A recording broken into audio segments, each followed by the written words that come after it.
Fl-isem tal-Missier u tal-Iben u tal-Ispiritu Santu, il-grazzja ta' Siedna Ġesu Kristu, l-imħabba ta' Alla u l-għaqda fl-Ispiritu Santu tkun ma'kom il-koll. Eżis ħut inġbarna hawnhekk madwar dal-artal f'dan is-santwarju tal-Madonna ta' Pinu biex flimkien niċċelebraw l-Ewkaristija, il-laqgħa tagħna ma' Ġesu fil-kelma kif ukoll billi nirċivuh ġewwa l-qalb tagħna. Biex nippreparaw irwieħna għal din l-Ewkaristija, illum ser nofruha b'suffraġġju għall-irwieħ tal-familja Ċefaj u Magro, ejjew fis-skit ta' qalbna naraw fi xaqqasna lill-Alla u lill-proxmu tagħna u nitolbu maħfra.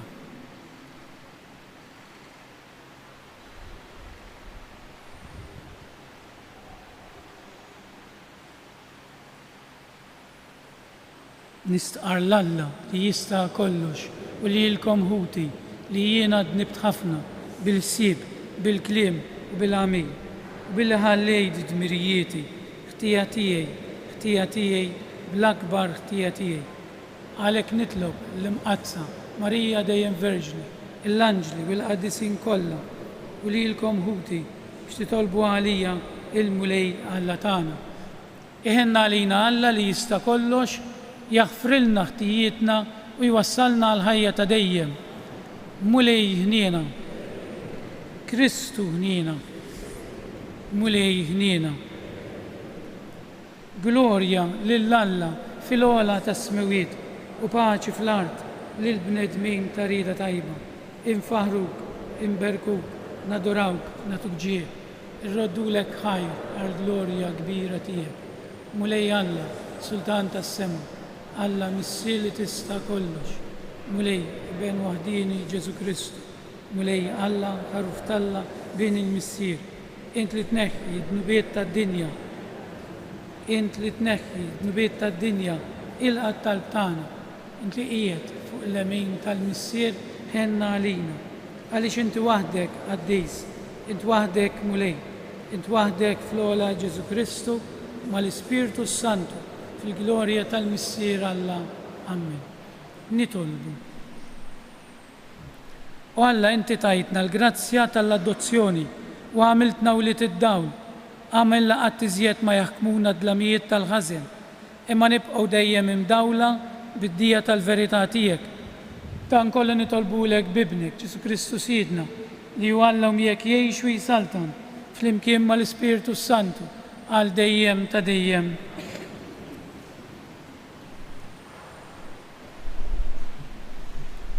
Qarrim il-ktieb tal-erf. Il-mowt mhux Alla għamilha u lanqas toġbu l-qerda tal-ħajjin. Hu ħalaq kollox biex jgħix. Għall-ħajja huma l-ħlejjaq tad-dinja. M'hemmx fihom velenu tal-mowt. Is-salna tal-mowt ma taħkimx fuq l-art għax id-ġustizzja ma taqax taħt il-mowt.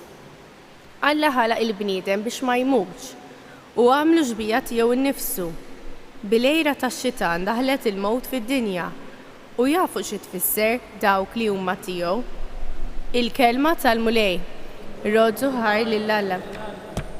Salm risponsorjali, nollik mulej għax erfajtni, ngħidu flimkien, nollik mulej għax erfajtni, nollik mulej għax erfajtni, u ma ferraħx l-edowa tiegħi bija. Mulej, tellajt li mill-mowt lir-ruħi, listni minn fost dawk li jinżlu fil-ħofra, ngħidu flimkien, nollik mulej għax erfajtni. Għannu lil mulej ħbib tiegħu, faħru l-isem imqaddes tiegħu, għax ftit iddum is-saħna tiegħu, iżdom orsiel imħabba tiegħu. Fil-għaxija jidħol il-biki, fil-għodu jidwi l-ajjat ta' feħ, ngħidu flimkien, nollik mulej għax erfajtni. Ismani mulej u ħenna lija, kun mulej lajnuna tiegħi. Indilt fis-sfin il-għali tiegħi, mulej Alla tiegħi, infaħrek għal dejjem, ngħidu flimkien, nollik mulej għax erfajtni.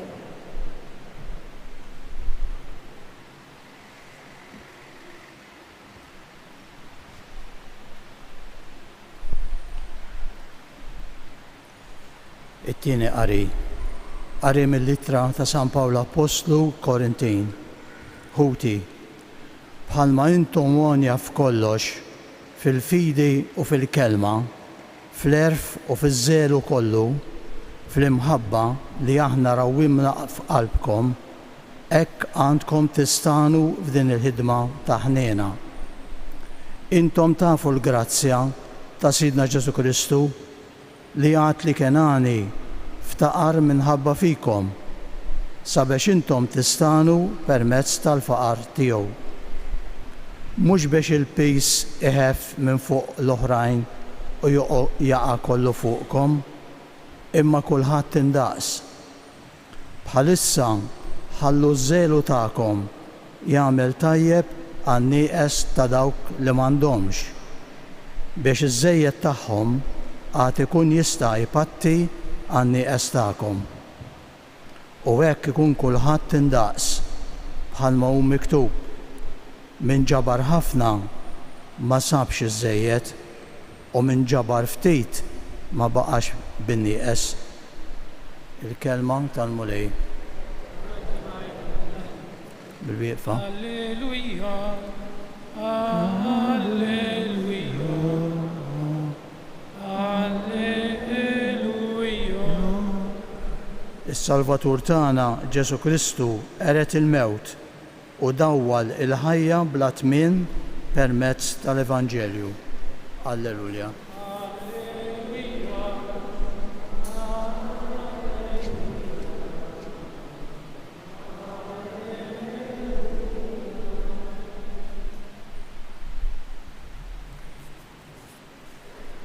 Il-mulej ma'kom.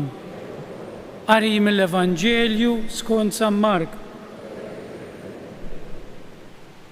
F'dak iż-żmien wara li Ġesu reġa' qasam bid-dgħajsa għax-xatt ieħor waqt li kien ħdejn il-baħar inġabret madwaru kodra kbira ta' nies.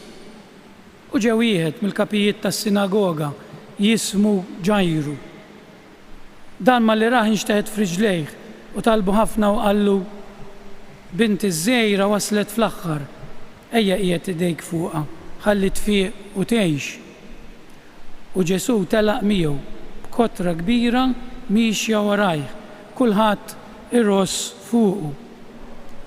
U kien hemm mara li kienet ilha 12 sena sħaħ tbati bit-tnixxija tad-demm. Kienet batit wies taħt ħafna tobba u nefqet kull ma kellha u mhux biss ma xwila xejn imma talli marret għall-ar. Meta semet b'Ġesu, ġiet qalb il-folla, resqet minn warajh u messitlu l-mantar għax qalet: jekk immiss imqar il-mantar tiegħu nkun imfejqa.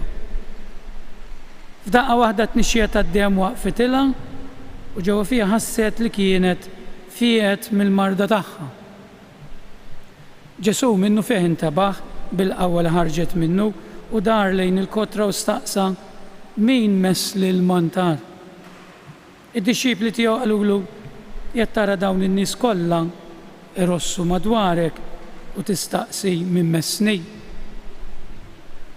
U beda jħares madwaru biex jara jilmaħx lil dik li kienet għamlet dan. Imbagħad qal lill-mara tirtod bil-biża' għax għarfet x'kienet ġrala, resqet inxteħtet f'riġlejh u stqarritlu sewwa kollu. U qalilha: binti, il-fidi tiegħek fejqitek, mur bis-sliem u kun imfejqa mill-marda tiegħek.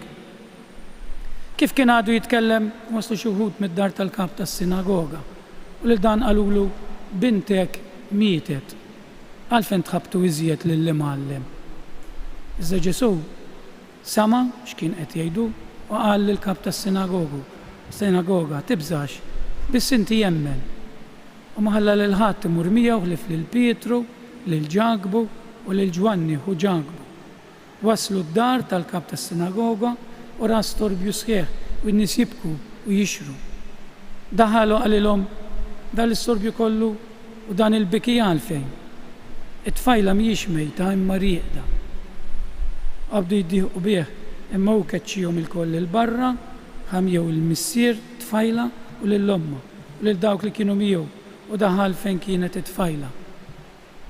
Qabdilha ida u qalilha: talita kum, jiġifieri tfajla qiegħed ngħidlek Minnu fejn it-tfajla qamet u qabdet timxi għax kellha 12 sena.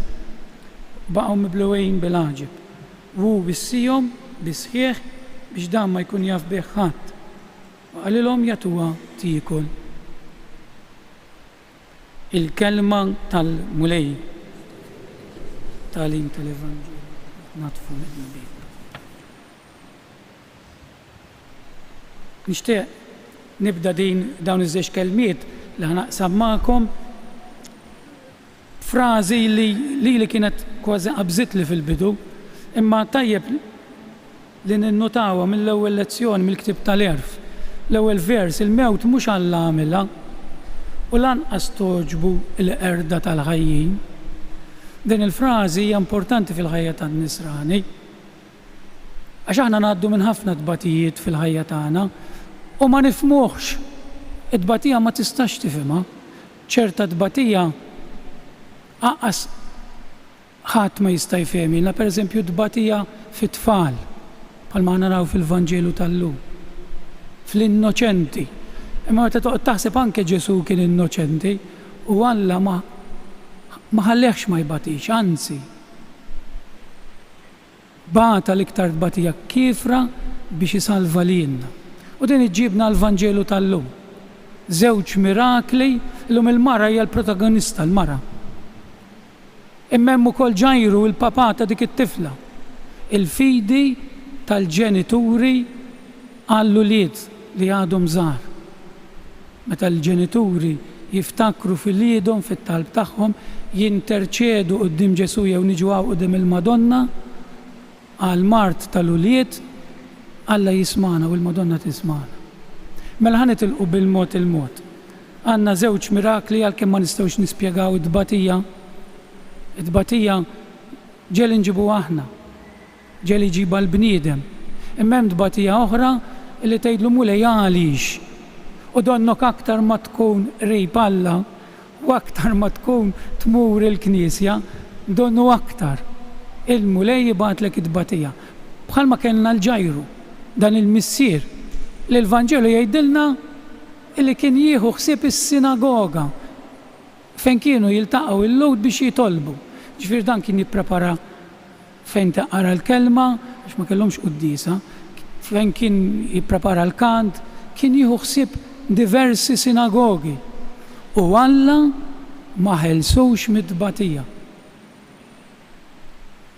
Ejdu li missier x'jagħmel quddiem bintu li qiegħda tmut. Mhux jirrikorri għand Alla. X'jiġri lna aħna meta nimordu? X'jibqa' meta wieħed jimrat? Ma jibqa' xejn xi tkun fuq is-sodda. Ħlief Alla. Kważi tinża minn kollox. La tibqa' taħseb fid-dar, la tibqa' taħseb fix-xogħol, tibqa' inti x'ħatibqa' ħaj u Alla. Tajjeb naħsbu fuq din. U dan ir-raġel hekk ġralu. U mar inxteħed arkubtej quddiem Ġesu b'dik it-talba li kull missier jew hom tagħmel meta l-wild tagħhom ikun ħajmut. Ejja jiġri Ġesu u fejja il-binti għax ħatmutli. U Ġesu jitlaq mal-ewwel. Il-Vanġelu jgħidilna ħalla kollox u mar miegħu. Araw isbuħija tal-Vanġelu. Emerġenza oħra. Mara dawn iż-żewġ nisa, tifla għadha ħatibda l-ħajja 12 sena jgħidilna l-Vanġelu. U din il-mara li għandha ilha 12 sena tnixxi d-demm. U hawnhekk nixtieq nagħmel riflessjoni żgħira. Id-demm huwa l-ħajja. Mingħajr id-demm il-bniedem ma jgħix. Jekk għall-ħars tibda taħbat jew jkollok xi inċident u jibda jeħreġ id-demm, l-ewwel urġenza li jwaqfu dak id-demm. U anke fil-mentalità tal-Lut, id-demm huwa l-ħajja.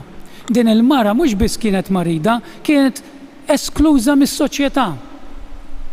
Għax il-mara meta titlef id-demm ma kienux iħallwa tidħol il-Knisja jew fis-sinagoga għax kienet xi ħaġa għalihom maħmuġa, għadhom f'ċertu reliġjonijiet għadhom sal-lum.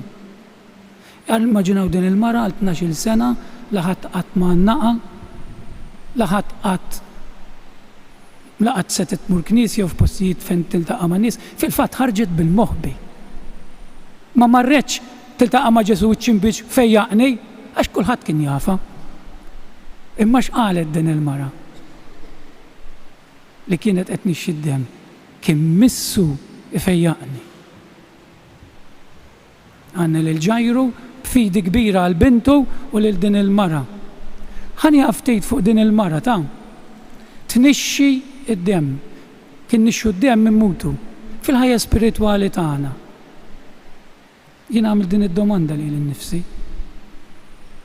Qed innixxi jiena, qed inħossni li s-soċjetà li ngħix fiha qed tixrob li l-ħajja spiritwali, qed toħodli l-ħajja ta' Alla. Ix-xogħol, il-flus, ir-rejba żejda għal materjaliżmu. Inqum fil-għodu l-ewwel ħaġa l-mobile, jew l-internet, jew nara x'inhu jiġri fuq il-mezzi soċjali. Is-soċjetà ġalni ngħix b'mod illi qed ninxef minn ġewwa, qed innixxi d-demm, qed immut spiritwalment. Tajjeb nirriflettu fuq din ta'. Jiena sibt xi affarijiet f'ħajti li qed innixxi d-demm. Sibt ċertu affarijiet fil-ħajja tiegħi li qed jixorbuli l-ħajja spiritwali, mhux qed iħalluli biżejjed ħin għat-talb.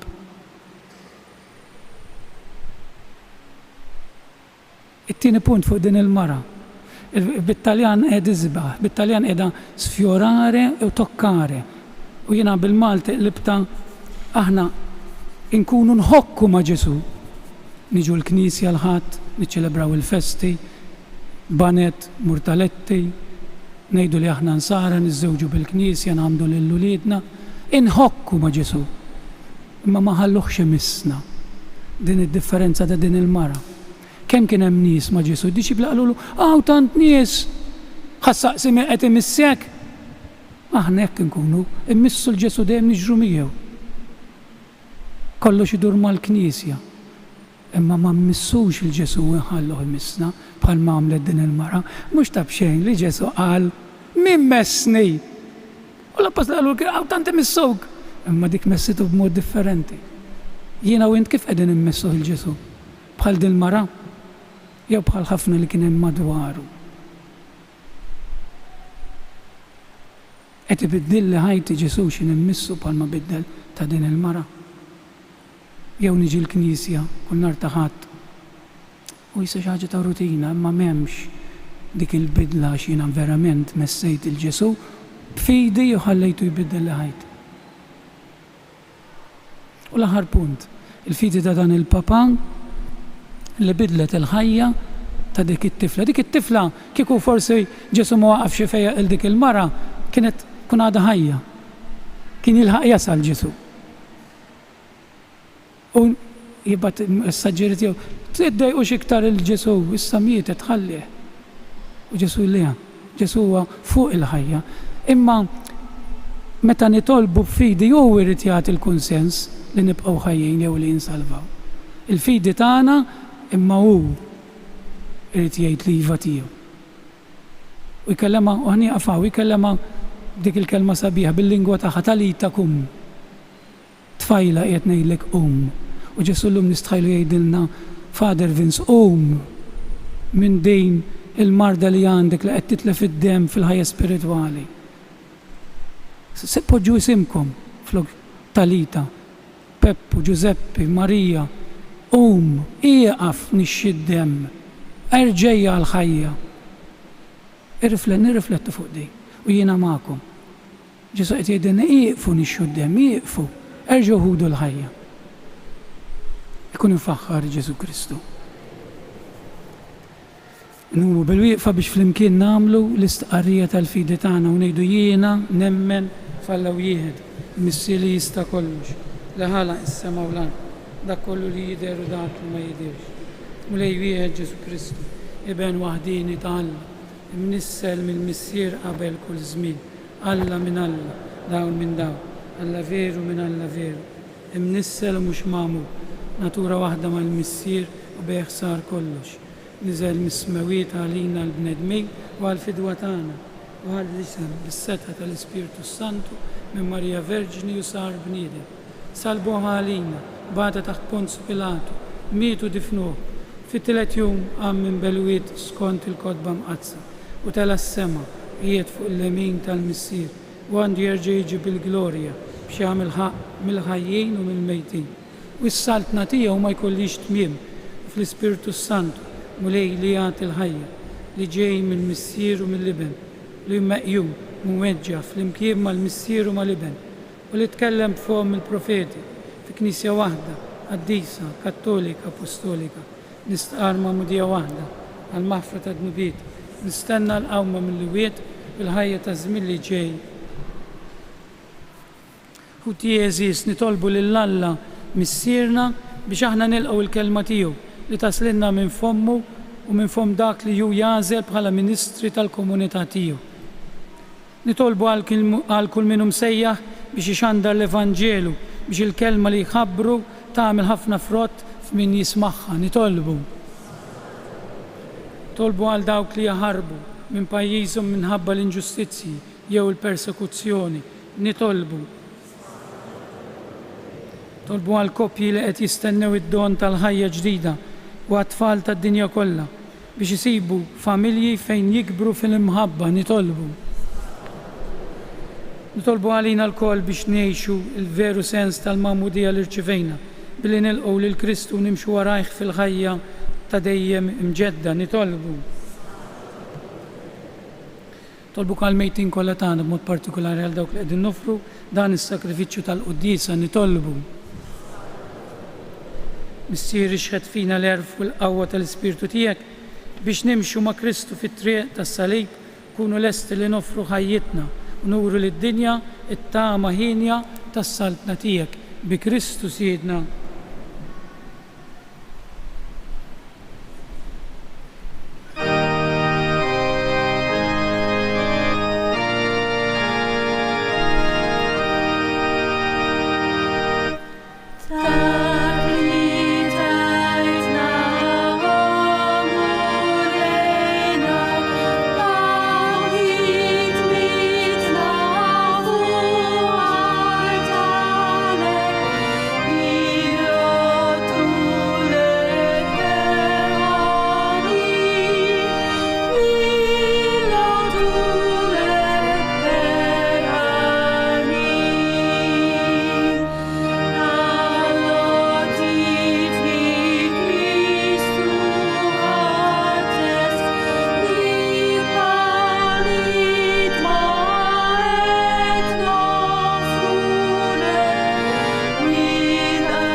Itolbu ħuti biex is-sakrifiċċju tiegħi u tagħkom ikun joġob lill-Alla l-Missier li jista' kollox.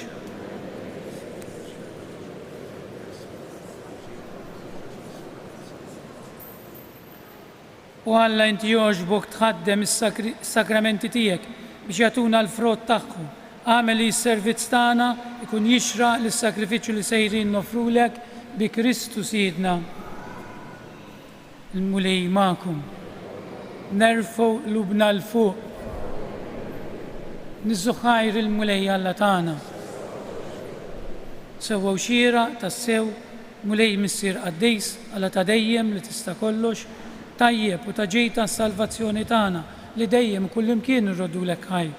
Għax int fil-ħnina tiegħek hekk ħabbejt lid-dinja li bagħtilna lil-ibnek il-waħdini biex jifdina u ridtu jsir bniedem bħalna minn f'kollox minn barra fid-dnub.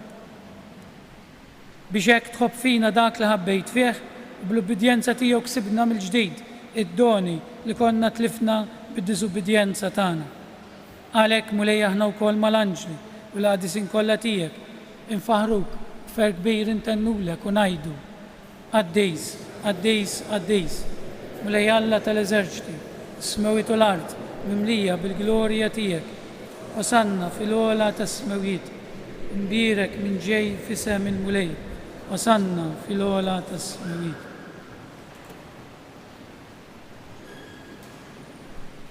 Għaddejs tassew int mulej, inti lajn ta' kull qdusija.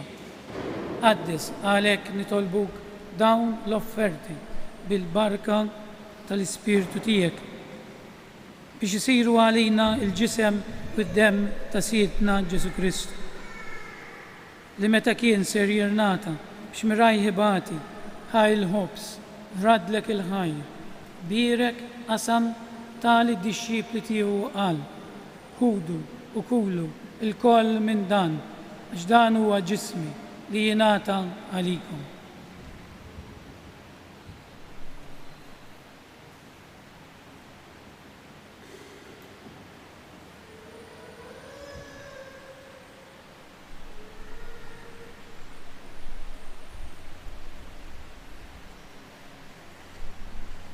Ekku kol wara l-ikla ħaj il-kalċi, reġerat il-ħajr, tali d-disċipli tiegħu u qal, ħudu bixorbu minnu l-kol, għax dan huwa l-kalċi ta' demmi, tal-patt il-ġdid li jibqa' għal dejjem, id-demm li jixxarret għalikom u għal-bnedmin kollha, għal-maħfra ta' dnubiet. Għamlu dan tifkira tiegħi.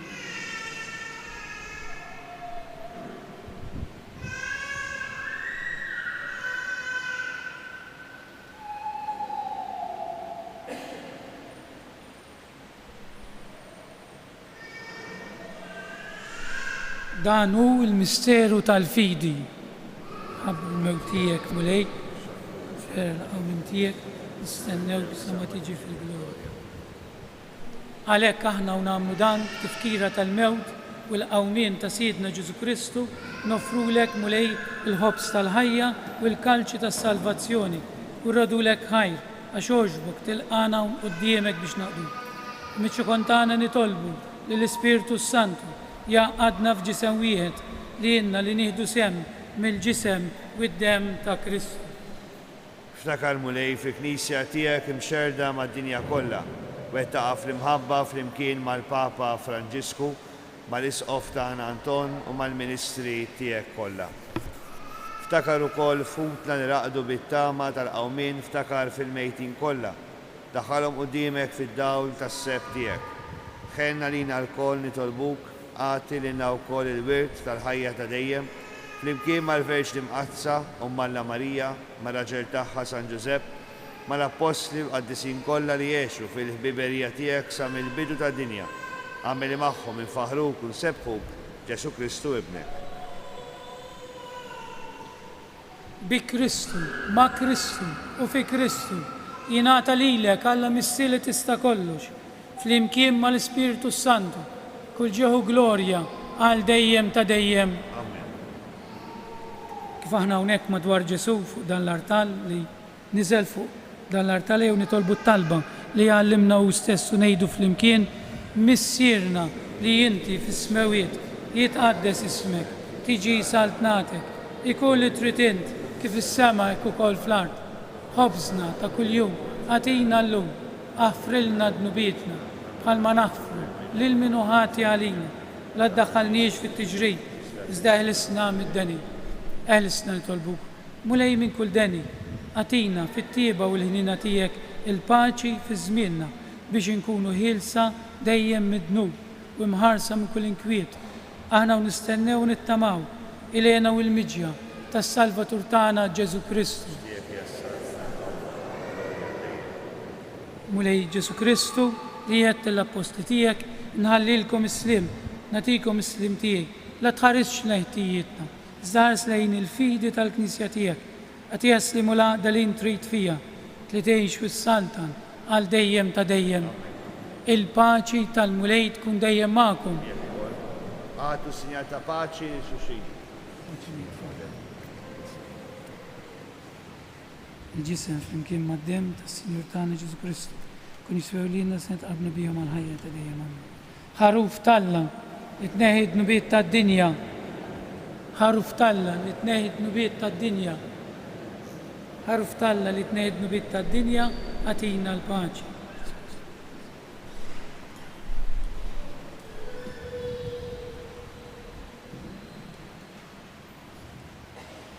Dan hu l-ħaruf talla.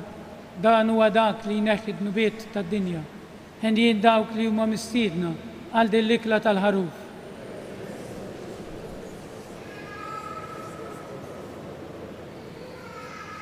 isem flimkien mal-Bendis.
U Ġesu nirringrazzjawk tal-li oġbuk tiġi ġewwa l-qalb tagħna għalkemm mhux dejjem nkunu preparati li nirċivuk.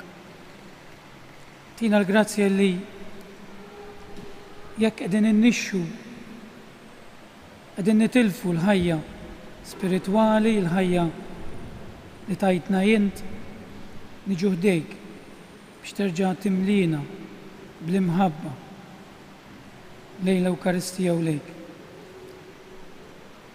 Ġisu nitolbuk tienna fid-diffikultajiet tagħna, fil-mart tagħna, fid-dbatijiet tagħna u nifhmu li int qiegħed dejjem magħna takkumpanjana. Glorja lill-Missier, lill-Iben u lill-Ispiritu Santu. Nitolbu.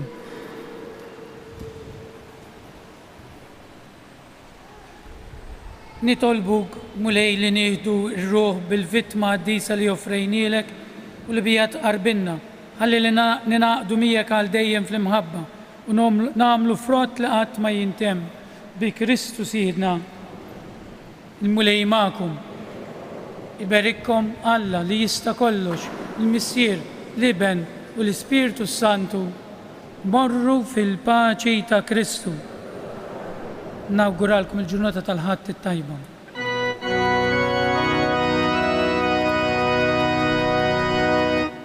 Madonna